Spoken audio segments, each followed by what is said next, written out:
What is up everyone, and for today's vlog, we're going to review this product that came from Shopee. It's a 21-inch LED ring light. It's actually pretty huge and I was really surprised kasi yesterday nasa Paranaque Hub pa lang siya. May mga nakita kasi yung comments na parang 1 week daw nila na-receive yung package. So, sobrang natuwa talaga. I ordered this last May 26 and it arrived today, May 28 mga. By the way, they do have a lot of selections but I chose this 21-inch kasi mayroon na akong 10-inch before. Ito siya.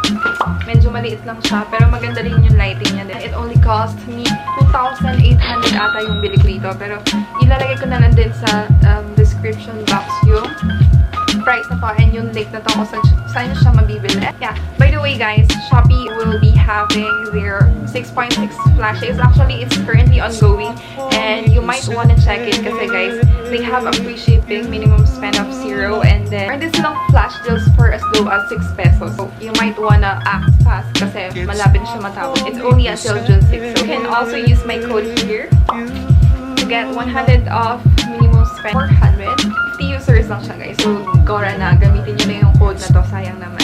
And by the way, whenever you're shopping online, like whenever you're shopping on Lazada or Shopee, you need to check the reviews first kasi minsan talaga mayroon mga sellers na unresponsive and hindi din maganda yung mga products. It's a very crucial part to check the reviews muna. Ayun na talaga nakagawian ko. Tapos check ko din yung pictures, kung it's an actual picture or what. Pag pala bibili kayo ng ring light, huwag nyo check yung picture kasi iba't ibang sizes siya. Ito yung 10-inch, meron siyang maliit, meron siyang malaki.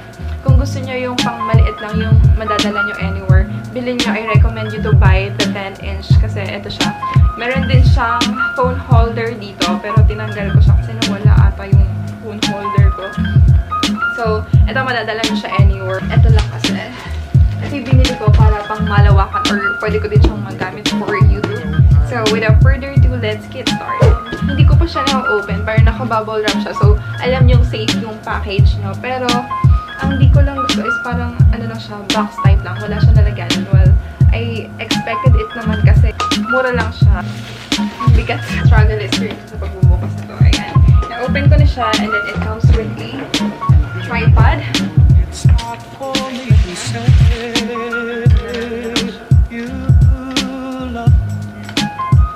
Parang mukhang okay naman yung stand niya.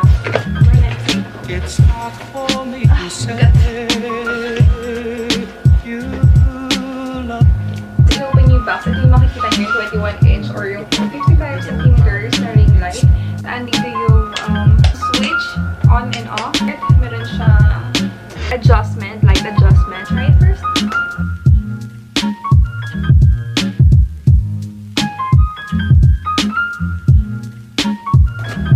So once you open this, you'll see a remote. Yan, ito yung pinaka-nagustuhan ko. And then a plug. So, meron siya kasama tatlong phone holders para dito. Yan. Tuturuan ko muna kayo kung paano ayusin tong phone holder. Meron kayong makikitang stick doon. Tatlo yun. And universal interface. Yan, i-open nyo lang to. Like open. Tapos, ikakabit nyo to. Yan. Pag narinig nyo yung click, saka okay na siya. And then, ibabalik na natin to. Usually naman sa gitna lang ako naglalagay. Hindi ko nakakabit yung ibang sticks, like for replacement ko na lang yun if ever na masira to.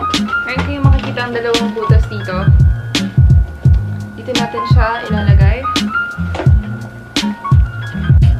Shit. Okay. This ring light has 3 light modes, like yung warm white, meron din siyang yellow, and then white. So, i-try natin kung siya natin siya ilagay sa tripod.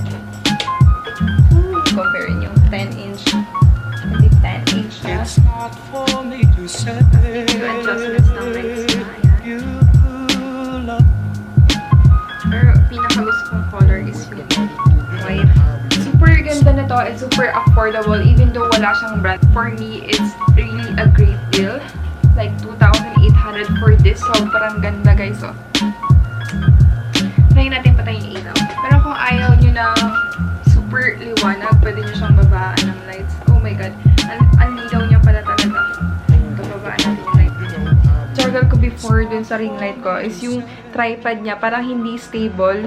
Yung parang feeling mo mahulog sa'yo. Like, ilang beses na ako nahulugan natin ng tripod ko. I-try natin kung stable siya. And show ko din sa inyo kung saan yung mga kailangan yung pihitan if gusto nyo siyang i-adjust. Dito nyo makikita yung pang-adjust yan. And then, dito yung pang-pihit. Ayan. So, kung gusto nyong babaan, pihitin nyo lang siya. And then, kung gusto nyo taasan, is-adjust nyo lang and then i-lock nyo. Ngayon, papakita ko sa inyo kung paano ikabit yung ring light sa tripod. Sobrang easy niya lang. Like, kayang-kayang gawin to. Promise. Makikita nyo parang may tornilyo dito. Dapat i-loose nyo muna siya. Tapos, ipapasok nyo dito.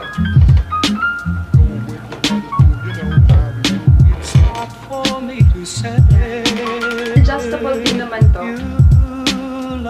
Kung gusto nyo pang photoshoot, like pang photoshoot ng damit or something else, pwede nyo naman siya i-adjust. Dito nyo makikita yun. Kung gusto nyo pa ganito, i-adjust lang natin siya. Sisikapin natin siya ng ganito. Ito lang siyang kadali, guys. As in, I swear, ang ganda niya. Like, ang dami niyang colors ng light. Ayan o, makikita nyo naman. And, for me, stable naman yung tripod niya. Kasi before yung tripod ko, laging nahuhulog sa akin. And